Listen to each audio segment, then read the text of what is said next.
같아요.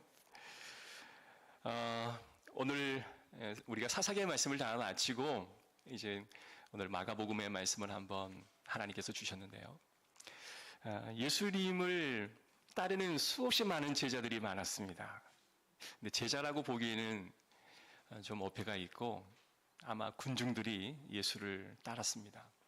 남유다에부터 중부 북부 갈릴리 지역까지 또 요단강을 넘어 이방인에 속한 그 지역의 사람들까지 예수님께로 막 몰려드는 거예요. 여러분 한번 머리에 상상을 해보십시오. 전국 각처 그리고 해외에서까지 예수님을 보기 위하여 걸어서 배를 타고 산을 넘고 강을 넘어 예수님께로 온 사람들이 얼마나 많이 있었겠습니까? 그런데 예수님께서는 한 사람 한 사람들을 치유해 주시고 그들의 간절한 기도의 제목에 응답해 주실 때도 있었지만 오늘 이 본문에 나타나는 예수님의 모습은 그 많은 무리들을 등을 지고 그들을 맞이해 주지 않으시고 제자들에게 배를 준비하여 그 배를 타게 하고 그 맞은편으로 건너가 버리시는 거예요. 자, 그렇다면 예수님을 만나기 위해서 마음에 열심을 가지고 그 길에 찾아왔었던 많은 사람들은 얼마나 그 마음이 속상하고 어려웠을까, 힘들었을까 그런 생각을 해보게 되었습니다. 많은 사람들은 해결할 문제들이 해결되어지면 자신의 믿음이 더 좋아질 거다라고 생각을 하게 됩니다. 그러나 실상으로는 우리 성도들의 어떤 기도의 제목이 응답되어지고 나면 우리의 믿음이 더 깊어지고 더 단단해지는 것보다는 오히려 하나님을 더 신뢰하지 못하고 교회를 멀리하는 경우들을 우리는 쉽게 찾아볼 수 있는 것입니다. 여러분 예수님도 무리들의 그런 모습들을 보셨던 것 같아요. 병이 낫고 어떤 자신들의 문제가 해결되어지는 것이 그들에게는 굉장히 중요한 일처럼 여겨지나 혹시나 이 일로 인하여 그들의 열정이 식어지고 그들의 신앙의 모습들이 퇴색되어진다라고 하면 어떨까? 어떤 작은 문제의 해결이 더 큰 문제의 원인이 되어진다고 한다면 어떨까? 오늘 이 시간에 깊이 좀 묵상해 보면 좋겠습니다. 목사인 저 자신도 성도들이 목사님 이걸 위해 좀 기도해 주십시오 라고 기도의 제목을 알려줄 때가 있습니다. 그러면 저도 여러분들이 그토록 원하고 간절히 소원하는 그 기도의 제목들이 응답되기를 함께 기도하고 중보하죠. 그런데 의외로 하나님께서는 여러분들이 원하는 기도의 제목이 응답되어지기보다 오히려 그것이 이루어지지 않고 오히려 더딘 그런 시간을 허락해 주신 경우가 굉장히 많이 있습니다. 그렇다고 한다면 제가 하나님보다 여러분을 더 사랑해서 여러분을 위한 기도의 제목에 동참을 하고 있는 걸까요? 결코 그렇지 않죠. 예수님께서 그 군중들을 뒤로 하고 제자들을 따로 떼어 배를 태워 이격시키고 분리시키는 그것은 군중들 사이의 제자를 보호하고자 하는 마음도 있었겠지만 그들 가운데 더 사랑하시는 예수님의 마음이 그 예수 그리스도가 멀리 떠난 그 자체가 중요한 게 아니라 예수님이 부활하시고 제자들을 다 그들이 사는 곳곳에 보내셔서 그들과 함께 예수의 사랑을 체험하도록 하나님은 더 큰 계획을 가지고 계신다라고 하는 사실입니다. 지금도 예수의 제자들이 저 아프리카 복음이 필요한 곳에 선교사님들이 다 그곳에 가서 그들과 함께 먹고 그들과 함께 마시며 함께 사랑을 나누면서 그리스도의 사랑을 체험하게 주님께서는 계획을 하셨다라는 거죠. 아마 무리들은 그 순간에는 너무하다. 아니 이렇게 어렵게 찾아왔는데 떠나버리시다니 어떻게 그럴 수가 있는가라고 생각할 수 있지만 예수님은 제자들을 두로, 시돈, 사마리아 지역까지 다 제자들을 보내셔서 그들과 함께 예수 그리스도의 사랑을 공유할 수 있도록 하신 하나님의 모습을 보고 그럼 그렇지. 주님이 우리를 향한 아름다운 계획을 다 계시고 계셨음을 그들은 알게 되었던 거죠. 여러분, 병이 치유되어지는 것보다, 우리의 어떤 문제가 해결되어지는 것보다 더 유익한 것이 있음을 우리는 항상 기억하셨으면 좋겠습니다. 그래서 우리가 기도하는 제목이 즉시 응답이 되지 한다 할지라도 조금만 기다리시고 하나님의 더 큰 계획을 체험하시기를 주의 이름으로 축복합니다. 자, 예수님께서 배를 타고 산에 오르셨다고 합니다. 밤새도록 기도하셨다라고 성경은 기록하고 있어요. 그 배에는 적게는 10명, 많게는 한 15명까지 태울 수 있는 배였다고 합니다. 왜 예수님께서 밤을 새워 기도하셨는지는 성경에 정확하게 기록되어 있지는 않지만, 기도하고 나서 12제자를 선택한 일을 본다면 그만큼 예수님은 12제자를 선택하는 일에 온 심혈을 다하여 기도하셨음을 우리가 알 수 있는 거죠. 유다와 같은 제자가 있을 것을 아셨습니다. 그들이 어떠한 일들을 행할 것이라고 하는 사실을 예수님이 다 아셨기에 하나님의 뜻이 무엇인지를 정확히 알기 위해 예수님은 기도하셨을 겁니다. 당시 12명의 제자를 세우고 나서 그들을 따로 배를 태운 것이 아니라 많은 사람들 속에 15명이 될 수도 있고 10명이 될 수도 있는 그 사람들을 배에 태우고 가서 산에서 기도하시고 내려오신 다음에 제자를 선택하였으니 아마도 예수 그리스도를 쫓아온 수없이 많은 사람들이 그 산 아래에 있지 않았을까요? 배에 탄 사람은 마음이 어땠을까요? 야, 내가 예수님이 준비하신 그 배에 내가 탔구나. 얼마나 선택받음의 기쁨이 있었을까요? 그러나 그들 중에 제자로 다 선택받은 것은 아니었을 것입니다. 어떤 사람은 아니 나는 저 배에 타지 못했는데 아니 배가 떠나버리네. 그래 예수님이 어디로 가셨을지를 알아보고 그곳에 밤새도록 걸어서 또 어떤 사람은 배를 준비하여 뒤쫓아갔을 수도 있겠죠. 그 마음의 사모함을 가지고 간 사람도 있었을 것입니다. 당시 12제자를 예수님이 선택하시는데 그 전에 70명의 제자들이 있었다라고 하는 사실을 여러분 잘 아시죠? 그들 중에 예수님은 12명을 선택하신 겁니다. 누가 제자가 되어도 손색이 없을 만한 사람들이었지만 예수님께서는 그 많은 사람들 중에 아니 70명 그 외에도 수많은 사람들이 예수님이 계신 곳에 와 있었을 수도 있지만 그 중에서 예수님은 12명의 제자를 선택하셨습니다. 그런데 그곳에 찾아왔던 수없이 많은 사람들, 예를 들어 한 70명이 그 자리에 왔다고 한다면 그 사람은 그 열심이 얼마나 특심이었을까요? 아마도 예수님을 쫓아 그곳에 집결했던 한 70명을 가지고 교회를 목양을 한다면 얼마나 능력 있는 일들을 하게 될까요? 당시 랍비들이 제자를 선택할 때 그들은 가장 탁월하고 뛰어나고 학식이 좋은 사람들을 선택하게 되어 있었습니다. 그런데 예수님이 선택한 12제자 베아냐요, 빌바, 도마야, 다시가 이 12명의 그 제자들을 면면을 살펴보면 그들이 성경을 잘 아는 것도 아니었고 사회적으로 존경을 받는 것도 아니었을 것입니다. 자, 그렇다고 한다면 이렇게 결격 사유가 있고 사회로부터 존경을 받지 못한 사람만 선택해서 연약한 사람만 따로 고르셨을까요? 그렇지는 않습니다. 예수님이 선택한 제자들 가운데에서는 비록 12제자의 그 안에 들어가지는 못했지만 관직에 있는 사람도 있었고 부자 청년도 있었습니다. 그러나 그들은 결국 예수님을 따르지 못했어요. 성경에는 그가 가지고 있는 재산이 걸림돌이었다라고 이야기합니다.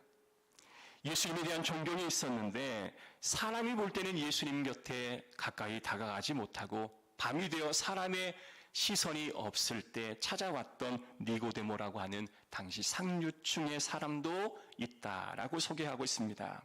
그러나 그는 그리스도인 공동체와 유대 공동체의 가교 역할을 하는 사람은 분명하였지만 그도 역시 군중 속의 한 명으로 존재할 수밖에 없었던 거죠. 자, 그렇다면 예수님께서 세우신 그 12명의 제자, 어떤 사람이 그 12명의 제자로 선택을 받을 수 있었을까? 누가복음 14장 33절에 이와 같은 말씀이 기록되어 있습니다. 이와 같이 너희 중에 누구든지 자기의 모든 소유를 버리지 아니하면 능히 내 제자가 되지 못하리라. 이 말씀은 부자 청년에게 하시는 말씀 같아 보이지만 사실은 부자 청년에게 하는 말씀은 아닙니다. 예수님은 제자들을 선택할 때 제자들은 원래 이래야 한다라고 말씀했던 그 부분이에요. 이것은 무엇인가 하냐면 우리가 가지고 있는 그것 때문에 제자가 되기가 힘들다라는 말씀입니다.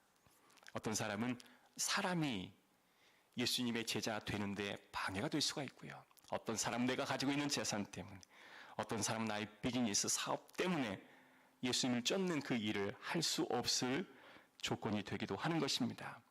그래서 내가 소유하고 있는 것, 내가 가지고 있는 것 때문에 예수님의 제자가 되어지는데 걸림이 되어지는 경우들이 있다라고 예수님 말씀하시는 거예요. 그래서 예수님이 말씀하시는 제자의 조건은 굉장히 심플합니다. 너희는 너의 그것을 소유하든지 아니면 예수 그리스도를 소유하든지 이 양자택일을 하라라고 말씀합니다. 여러분 참 너무 과혹한 명령 아니겠냐라는 생각이 들긴 하지만 예수님의 선택의 방식은 너무 심플했어요. 그래서 너의 소유를 다 팔고 내게로 오라 그러는데 부자 청년은 소유를 팔아 예수님께로 오지 못했던 거죠. 야, 그물을 던져두고 내게로 와라 할 때 베드로는 그물을 던져두고 예수님을 쫓았습니다. 자, 그렇다고 한다면 너의 것을 소유할 거니 아니면 나를 소유할 거니 양자 선택을 해라. 그래서 예수님을 선택한 자에게 그 제자의 특권을 허락해 주셨다라고 말해도 틀린 말은 아닐 것입니다. 제자들이 예수님을 소유하고 한다면 무엇이 나에게 주어질지 그들은 아무것도 알지 못하였을 것입니다. 그러나 아무것도 알지 못한 상황이라 할지라도 주님이 내게 그래 명령하셨으니 난 그 말씀에 순종하겠습니다 라고 따르는 그 모습을 주님은 기뻐 보셨던 거죠. 요즘 많은 사람들은 예수 그리스도를 알기는 참 많이 아십니다. 사실 예수님은 1세기에 실존했던 인물 아니겠습니까? 역사책에도 기록되어 있는 그 예수 그리스도. 그러나 역사적인 사실을 믿는 것은 신앙의 바탕이 될 수는 있지만 그것은 신앙의 시작이 될 수는 없는 겁니다. 예수님이 이러한 분이셨구나. 예수님이 이렇게 행동하셨구나. 그런 알림이 신앙의 시작은 될 수가 없다라는 거예요. 그렇다면 우리의 신앙의 시작은 과연 어디에서부터 시작되어지는가? 베드로의 고백이죠. 주님 그리스도이시요 살아계신 하나님의 아들입니다.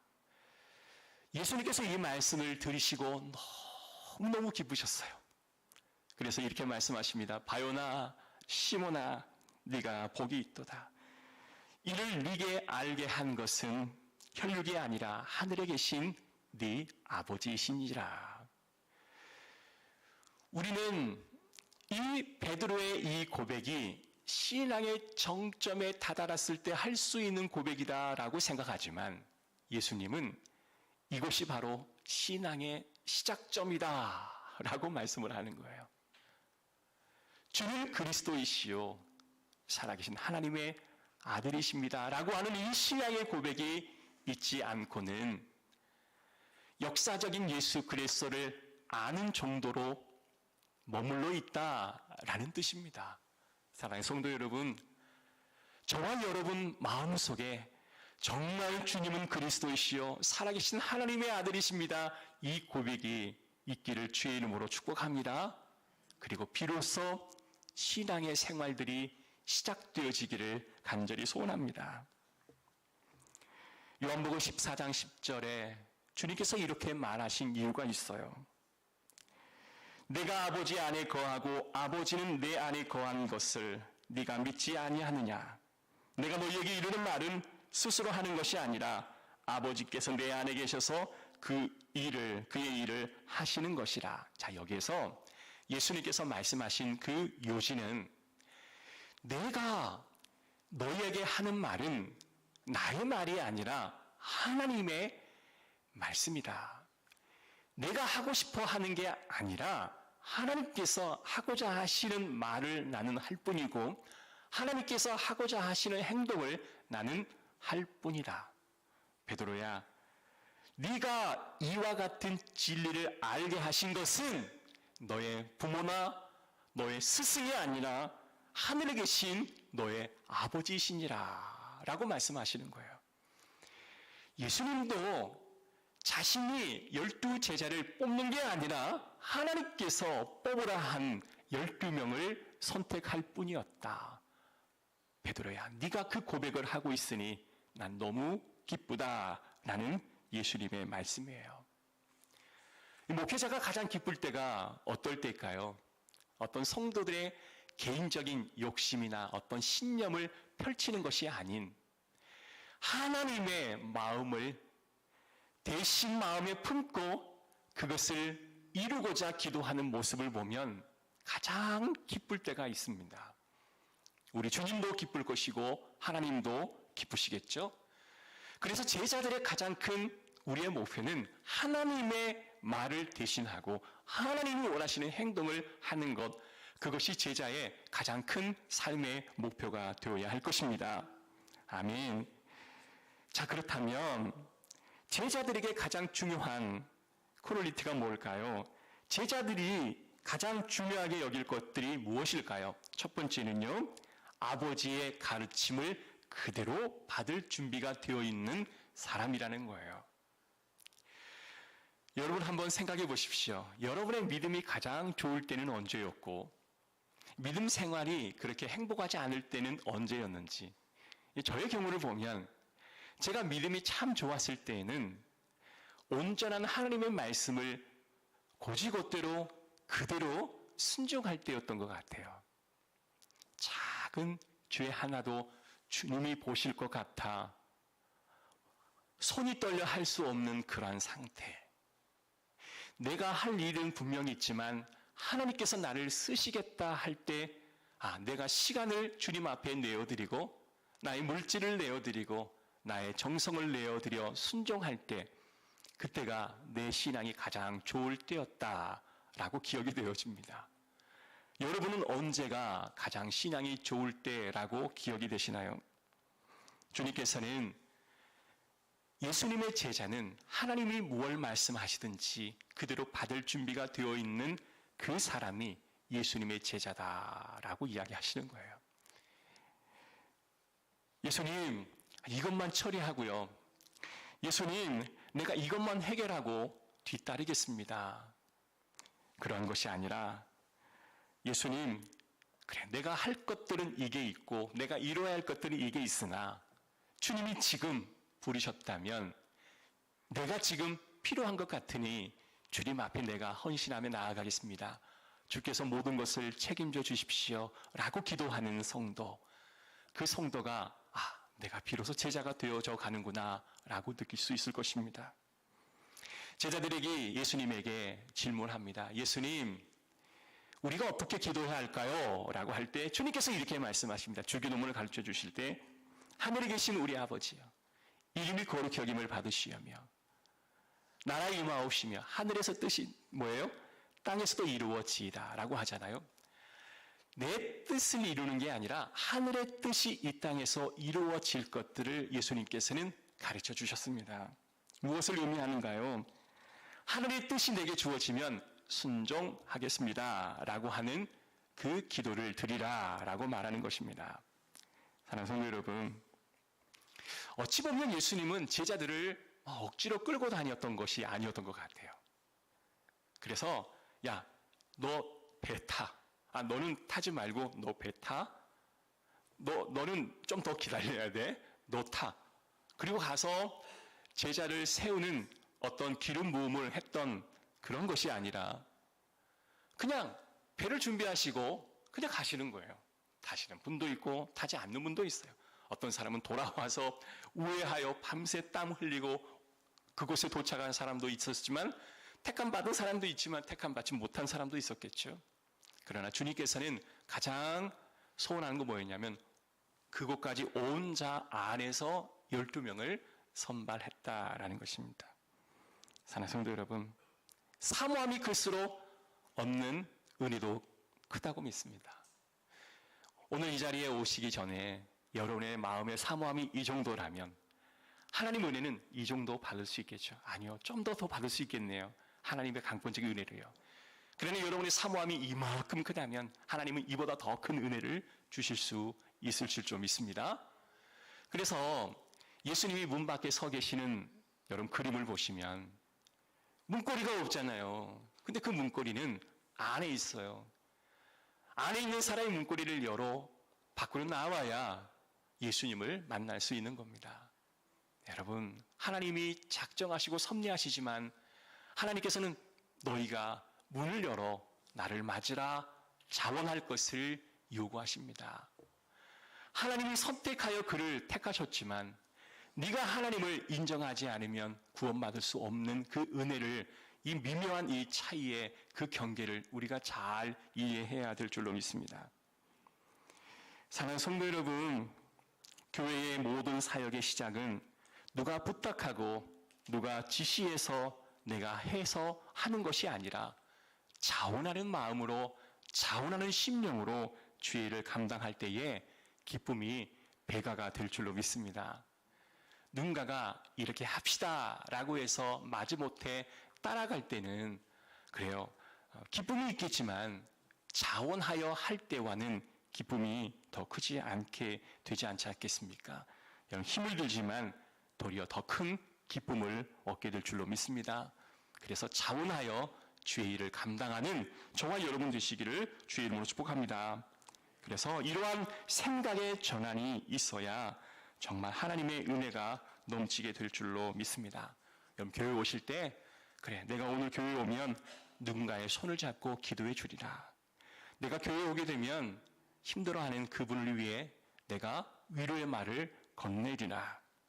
내가 교회에 오면 내가 그분을 위해 내가 특별한 이벤트를 하리라. 여러분, 이러한 자원한 마음을 가지고 교회에 오셔서 그 은혜를 나누신다면 여러분 가져가는 은혜가 더 크지 않겠습니까? 교회 오실 때 누가 나를 위로해 주지? 누가 나의 아픔을 다독거려 주지? 그런데 아무도 내게 위로와 다독거려 줌을 허락해 주지 않는다면 마음의 상처만 가지고 돌아가지 않겠습니까? 그래서 하나님이 원하시는 것은 제자로서 자원하는 마음을 요구하셨던 거예요. 그래서 하나님께서는 이 베드로의 신앙의 고백 위에 교회를 세울 특권을 허락해 주셨습니다. 이 반석이라고 하는 것은요, 넓은 집, 그리고 아주 무거운 그 집을 지탱할 수 있을 만한 단단한 암석이라 뜻을 가지고 있어요. 여러분, 그 고백 위에 하나님은 교회를 지어 주시는 거예요. 여러분, 운전대를 운전 잘하는 사람에게 맡기면 편안하게 잠을 잘 수가 있대요. 그러나 운전대를 내가 믿지 못하는 사람에게 운전대를 맡겨놓으면 여러분, 편안하게 잠을 잘 수 있을까요? 못 자죠. 하나님 앞에 나의 모든 삶의 주도권을 맡겨드리시기를 바랍니다. 그럼 여러분의 삶이 평안해질 거예요. 어떻게 하지? 이게 정말 잘 될까? 그러지 마시고 하나님이 내 삶의 걸음을 인도하셨고 나는 순종하고 하나님이 결국 나보다 더 좋은 일들을 하게 하실 것을 내가 믿으니 하나님 앞에 맡기겠습니다. 하나님, 나를 인도해 주십시오. 내가 지금 당장 이해가 되지 않아도, 당장 내가 모든 게 클리어하게 깨끗하게 다 납득이 되지 않아도 인내할 수 있는 용기를 주십시오. 그러면 하나님께서 결국 나를 더 사랑하시는 하나님이 더 많은 것을 주실 줄로 믿습니다. 여러분 그와 같은 은혜가 있기를 바라요. 자, 그러면 베드로의 그 이름이 원래부터 베드로였습니까? 아니죠. 시몬이었습니다. 여러분 이 시몬이라고 하는 이름은 천방지축의 이름입니다. 그러나 그에게 베드로라 하는 이름으로 바꾸어 주었죠. 그 삶의 정체성이 180도 바뀌어져 버린 이름이었습니다. 시몬이라고 하는 그 이름으로 삶을 살아갔을 때의 그의 인생과 베드로라 하는 그 이름으로 그의 삶을 살아갈 때의 그 모든 것들은 180도가 달라지는 거예요. 우리 정정훈 장로님이 앞에 계시는데 아마 집사 때의 삶과 장로님의 삶은 분명히 180도 다를 겁니다. 일반 서리 집사의 삶과 안수 집사의 삶은 180도 다를 것이고 일반 집사님과 우리 권사님의 삶은 180도 다를 겁니다. 이 삶의 정체성을 내가 느끼고 내가 간직하고 있을 때 하나님께서는 그에게 더 많은 반석의 축복을 주시지 않겠습니까? 또 한 가지 예를 들어볼게요. 요한이라고 하는 사람이 있죠. 요한복음을 기록하고 요한 1, 2, 3서를 기록하고 요한 계시록을 기록했던 요한 사도가 있습니다. 근데 그 요한 사도의 이름이 뭔지 아십니까? 번개, 우리의 아들이라는 이름을 갖고 있습니다. 얼마나 성격이 걸걸했던지 내가 한번 작정하고 나는 일을 추진하면 결국 일을 이루어야 해 라는 성향이 굉장히 강한 사람이 요한이라고 하는 사람이었어요. 부잣집 아들로 태어나 한 번도 고생을 해보지 못하고 곱게만 자랐던 사람. 자신이 이루어야 할 것들이 너무 커서 다른 사람을 배려하는 것을 한 번도 배워보지 못했던 사람. 결국은 나가 중요한 거예요. 내가 중요한 거예요. 내가 성공하는 것, 내가 잘 되는 것, 내가 유익을 얻는 것이 중요하고 타인에게 무엇인가를 양보하고 넘겨주는 것이 굉장히 어색했던 사람, 그게 바로 요한이었던 사람입니다. 하나님은 그런 요한을 잘 알고 있었던 거죠. 그런데 하나님께서 그 요한의 모습을 통해 더 멋진 일을 계획하고 계셨습니다. 그래서 예수 그리스도께 십자가에 달려 돌아가시기 바로 그 직전에 요한에게 이렇게 부탁하죠. 요한아, 내 어머니를 부탁한다. 마리아를 부탁한다라는 말이에요. 여러분 부잣집 아들로 태어나 자기만 알고 그냥 수틀리면 그냥 받는 성격이었던 이 요한이 아니 예수님의 어머니를 봉양해야 한다라고 하는 그 특별한 사명을 받았습니다. 거절도 하지 못하고. 그러나 내 옷에는 내 몸에는 안 맞는 옷인데 그래도 그가 순종하는 마음으로 마리아를 잘 보필합니다. 역사에 보면 마리아가 90세까지 살았다고 하는 기록이 있어요. 그런데 하나님께서는 이 요한이 이 마리아를 극진히 돌보고 난 이후에 그가 영적인 체험을 한다라고 이야기를 합니다. 그의 성품, 그의 기질, 그의 원 바탕으로는 할 수 없었던 사랑의 사도로 그가 점점 바뀌어지게 돼요. 그래서 요한 1, 2, 3서 사랑의 서신서를 기록하게 되고 그가 핍박을 받아 유배되었을 때 그가 그곳에서 기록했던 것이 바로 요한계시록, 영감 있는 놀라운 하나님의 말씀을 기록하는 사람이 되어져 가고 있다라는 거예요. 우리의 아들에서 사랑의 사도로 바뀌게 되었던 건 하나님의 계획하심이었습니다. 사랑하는 성도 여러분, 저와 여러분이 가지고 있는 이름이 분명히 있습니다. 저는 조인수, 저의 인생을 사는 거예요. 그러나 부모님에게 받았던 훈육, 가르침, 그리고 나의 어떤 기질대로 내 인생을 살아갈 겁니다.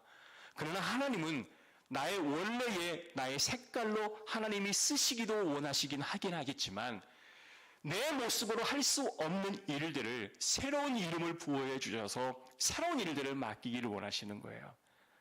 여러분, 시몬에게 베드로의 이름을 주셨던 것처럼 우리 아들에게 사랑의 아들이라고 하는 사도라는 이름을 주셨던 것처럼 저와 여러분에게 어떠한 이름을 주실지 여러분 그것을 발견하는 저와 여러분 되시기를 주의 이름으로 축복합니다. 그러나 그 이름 발견하기까지 여러분이 가지고 있는 한계가 있어요. 때론 재산, 내가 가지고 있는 어떠한 물질, 나의 가정, 뭔가가 있긴 하지만 그 걸림돌을 한 번만 넘어가 보시기를 바랍니다. 한 번만 그걸 넘고 나면 하나님이 주시는 그 이름 발견하고 그리고 모든 이들에게 유익을 끼치는 그런 제자로서의 삶을 살아가게